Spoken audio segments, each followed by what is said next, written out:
సనత్నగర్ నియోజకవర్గంలోని పలు అభివృద్ధి కార్యక్రమాల్లో పాల్గొన్న మంత్రి పొన్నం ప్రభాకర్ గౌడ్ ముందుగా బల్కంపేట అమ్మవారిని దర్శించుకుని ప్రత్యేక పూజలు నిర్వహించారు. అనంతరం బల్కంపేటలో నూతనంగా నిర్మించిన అంగన్వాడీ భవనం ప్రారంభోత్సవం చేశారు. మన బస్తీ మన బడి కార్యక్రమం ద్వారా అమీర్పేట్ డీకే రూట్ లోని గర్ల్ ప్రైమరీ స్కూల్ మరియు హై స్కూళ్లలో రినోవేషన్ అభివృద్ధి కార్యక్రమాలను ప్రారంభించిన మంత్రి పొన్నం ప్రభాకర్ ఈ కార్యక్రమంలో పాల్గొన్న రాజ్యసభ సభ్యులు అనిల్ కుమార్ యాదవ్, ఎమ్మెల్యే తలసాని శ్రీనివాస్ యాదవ్, స్థానిక corporator, Hyderabad collector Arudeep, Durishetti DEO, ఇతర అధికారులు, కార్యకర్తలు పాల్గొన్నారు.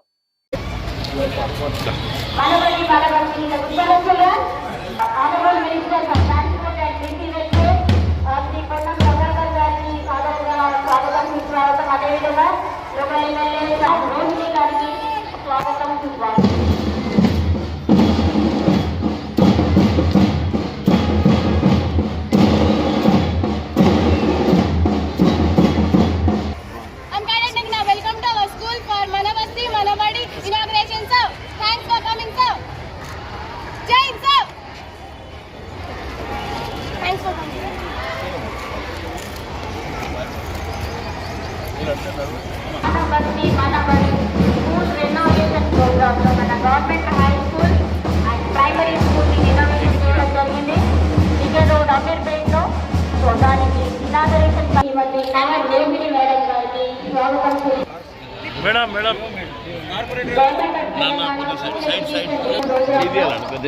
రెనోవేషన్ ప్రోగ్రామ్ లో భాగంగా మన స్కూల్ ని రెనోవేషన్ చేయడం అనేది జరిగింది.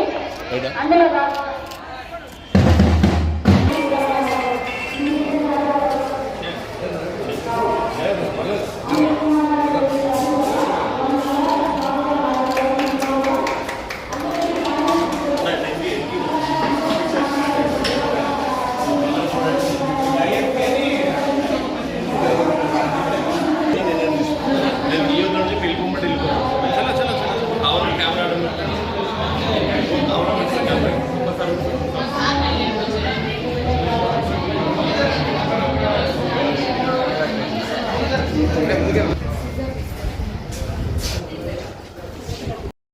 గౌరవనీయులు సనత్నగర్ శాసనసభ్యులు మాజీ మంత్రి తలసాని శ్రీనివాస్ అన్న గారికి, గౌరవ జిల్లా కలెక్టర్ అనుదీప్ గారికి, సోదరుడు ఇటీవలనే రాజ్యసభకు ఎంపికైనటువంటి అనిల్ యాదవ్ గారికి, డిఓ గారికి, స్థానిక కార్పొరేటర్కు ఓకే రైట్. మీ అందరూ కూడా ఇలా డిజిటల్ అంటే మారుతున్న కాలానికి అనుగుణంగా పెరుగుతున్నటువంటి సాంకేతికతకు అందుకునే రీతిలో ప్రభుత్వ పాఠశాలలు ఉండాలనేటువంటి ఆలోచనతోటి మన ఊరు మనబడి, మనబడి మన బస్తీ అనేక రకాల నామధేయాలతోటి పాఠశాలల, ప్రభుత్వ పాఠశాలల అభివృద్ధికి ఒక కార్యక్రమం తీసుకుంది. మరి తప్పకుండా నేను ఒక విద్యార్థి సంఘ నాయకుడిగా నేను గౌరవ మాజీ మంత్రి గారికి, అన్నగారికి ఆశీర్వదించడం తప్పకుండా అటుమోచుడు అంటే బ్యాక్వర్డ్ క్లాస్ వచ్చినాం, స్టూడెంట్ లీడర్ను అన్ని రంగాల కంటే అత్యంత ప్రాధాన్యత విద్యకు ఇచ్చేటువంటి బాధ్యత నిర్వహణ ప్రభుత్వం తెలియజేస్తా అనే మాట ముందు అన్నగారు తెలియజేస్తాను. ఇక్కడ ఉన్న విద్యార్థులు దాదాపు 900 మంది విద్యార్థులను చెప్తాను. 700. సో ఇంక్రీజ్ కావాలి, కెపాసిటీ 900 ఇంక్రీజ్ కావాలి. 900 నోట్లకే వచ్చింది. నెక్స్ట్ అకాడమిక్ అక్కడ ప్లాన్ చేసుకోండి. ఎందుకంటే అన్ని రకాల కాంపిటేటివ్ విత్ ప్రైవేట్ కార్పొరేట్ స్కూళ్ళతో పాటుగా పోటీ పడగలిగేటువంటి ఈ డీకే రోడ్ స్కూల్కు సంబంధించి government high school and primary school atmosphere ప్రశాంతంగా చదువుకునేటువంటి ఒక చెట్లు, గ్రామీణ ప్రాంతాల వాతావరణంగా ఉండేటువంటి విధంగా నగరంలో నడిపడిన ఉంది. తప్పకుండా తల్లిదండ్రులను కూడా ప్రోత్సహించండి. ఇంగ్లీష్ మీడియం, తెలుగు, అదేవిధంగా అనేక రకాలుగా పిల్లలకు సౌకర్యాలు కల్పించేటువంటి విత్ గుడ్ రెగ్యులేషన్, ఎక్కడ కూడా ఇబ్బంది లేకుండా ఇక్కడ ఉన్న పిల్లల యొక్క ప్రాధాన్యత తీసుకుని అధ్యాపకులు కూడా కోరుతా ఉన్నాం. రిజల్ట్కి సంబంధించి గతంలో కూడా రివ్యూ చేసిన గవర్నమెంట్ స్కూల్స్ రిజల్ట్ పర్సెంటేజ్ చాలా ప్రయారిటీ. సో ఆ విధంగా అకాడమిక్ ఇయర్ ముందుకు పోవాలనే మాటని సందర్భంగా కోరుతూ, ఇది కాక ఇంకే ఇష్యూస్ ఉన్నా కూడా తప్పకుండా వీలైనంత వరకు ప్రభుత్వం ఏర్పడి 90 రోజులైంది. ఏదైనా ప్రభుత్వం వచ్చిన తర్వాత రివ్యూ చేసుకోవడానికో ప్రభుత్వంలో ఉన్నటువంటి అంశాలను, గతంలో జరిగినటువంటి అంశాలు ఏదైనా సరి చేసుకోవాలన్నా మా ఆలోచన, గతానికి ఇప్పుడున్న ప్రభుత్వానికి ఏదైనా ఆలోచన డిఫరెన్స్ ఉంటే దాన్ని ఏ విధంగా తీసుకొని పోవాలనే ఆలోచన అంత ప్లానింగ్ జరుగుతుంది. తప్పకుండా ఎడ్యుకేషన్ అనేది అటువంటి ప్రయారిటీ ప్రభుత్వానికి ఉంటుంది అనేటువంటి మాటగా ఈ సందర్భంగా మన యొక్క అందుకు సంబంధించి సలహాలు, సూచనలు తీసుకోవాల్సిందేగాను ఈ పాఠశాల విద్యార్థులకు సంబంధించి కూడా అందరూ కష్టపడి చదవాలని సందర్భంగా నేను పిల్లలందరూ కూడా కోరుతా ఉన్నాను. తల్లిదండ్రులు ఆ విధంగా ప్రోత్సహించాలి. అధికారులు కూడా తగిన చర్యలు, పాఠశాలకు సంబంధించిన సిబ్బంది, అధ్యాపక వర్గం కావచ్చు, ఇతరులందరూ కూడా క్రమశిక్షణతో పనిచేసే విధంగా చూడాలని సందర్భంగా కోరుతూ మరొక్కసారి ఈరోజు అనేక కార్యక్రమాలు పెట్టుకోవడం జరిగింది. మళ్ళీ సాయంత్రం ప్రధానమంత్రి గారు కూడా వస్తా ఉన్నారు. సో మరొక్కసారి మీ అందరికీ శుభాకాంక్షలు. అందరు గట్టిగా చదువుకుంటా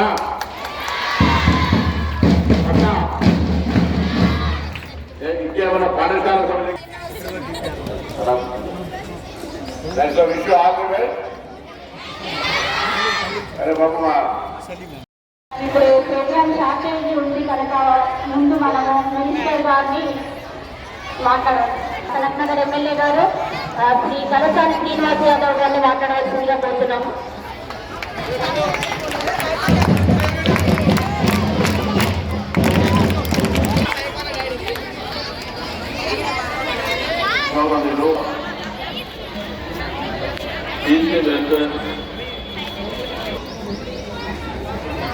గౌరవ తమ్ముడు రాజ్యసభ సభ్యులు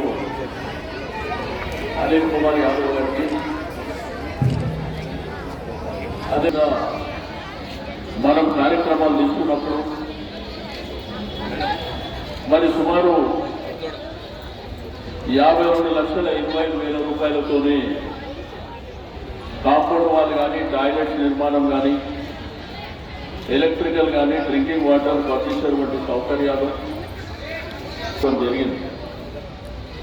మళ్ళా లాస్ట్ టైం 89.97 లక్షల రూపాయలతో కూడా మనము ఇక్కడ కావలసినటువంటి ఫర్నిచర్తో పాటు మరి చాలా కార్యక్రమాలను తీసుకొని చదువుకోవాలంటే స్కూల్ అట్మాస్ఫియర్ కూడా బాగుండాలనేటువంటి ఉద్దేశంతో పిల్లలకు కావలసినటువంటి సకల సౌకర్యాలు కల్పించాలన్న ఉద్దేశంతో మనం కార్యక్రమాలను తీసుకోవడం.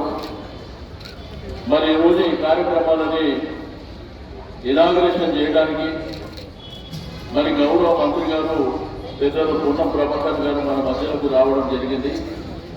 వారికి నియోజకవర్గ పక్షాన నేను మనస్ఫూర్తిగా స్వాగతం తెలియజేస్తూ తప్పకుండా మీ ప్రభుత్వ హయాంలో కూడా మరి పిల్లల పట్ల కానీ, ఎడ్యుకేషన్ పట్ల కానీ మరి సంపూర్ణమైనటువంటి సహకారం మరి కావాల్సినటువంటి అవసరం ఉంది అని చెప్పి నేను ఈ సందర్భంగా తెలియజేస్తూ ఉన్నా. ఈ దేశానికి కానీ, ప్రపంచానికి కానీ భవిష్యత్తు మీరే. మన పేరెంట్స్ పిల్లల్ని స్కూళ్ళు పంపించినప్పుడు మనం బ్రహ్మాండంగా చదువుకోవడమే కాకుండా ఇక్కడ స్పోర్ట్స్ కానీ, కల్చరల్ యాక్టివిటీస్ కానీ ఇవి కూడా మనం బ్రహ్మాండంగా చేసుకొని ముందుకెళ్తా ఉన్నాం. మరి ఈ డీకే రోడ్ ప్రాంతంలో ఇది గవర్నమెంట్ స్కూల్ అంటే కృషి చేసి కష్టపడి చాలా కార్యక్రమాలను చేసుకొని ముందుకెళ్ళినటువంటి శుభ సందర్భం. మరి గౌరవ మంత్రి గారికి ఇంకా చాలా కార్యక్రమాలు ఉన్నాయి కాబట్టి వారికి నియోజకవర్గ పక్షాన సంపూర్ణమైనటువంటి స్వాగతం తెలియజేస్తూ మరి భగవంతుడు ఇప్పుడే కల్కంపేట ఎల్లమ్మ కళ్యాణం దర్శనం చేసుకోవడం జరిగింది. ఆ ఎల్లమ్మ తల్లి వారికి ఆయురారోగ్యాలు ప్రసాదించాయి. మరి సంపూర్ణమైనటువంటి వారి విశేషమైనటువంటి సేవలు అందిస్తారని చెప్పి నేను ఈ సందర్భంగా తెలియజేస్తూ మరి నియోజకవర్గ పక్షాన తప్పకుండా వారి నాయకత్వంలో, ఎందుకంటే ఒక బలహీన వర్గాల నాయకుడిగా అందజేయడం జరుగుతుందని చెప్పి తెలియజేస్తూ మరి ఈనాటి ముఖ్య అతిథి గౌరవ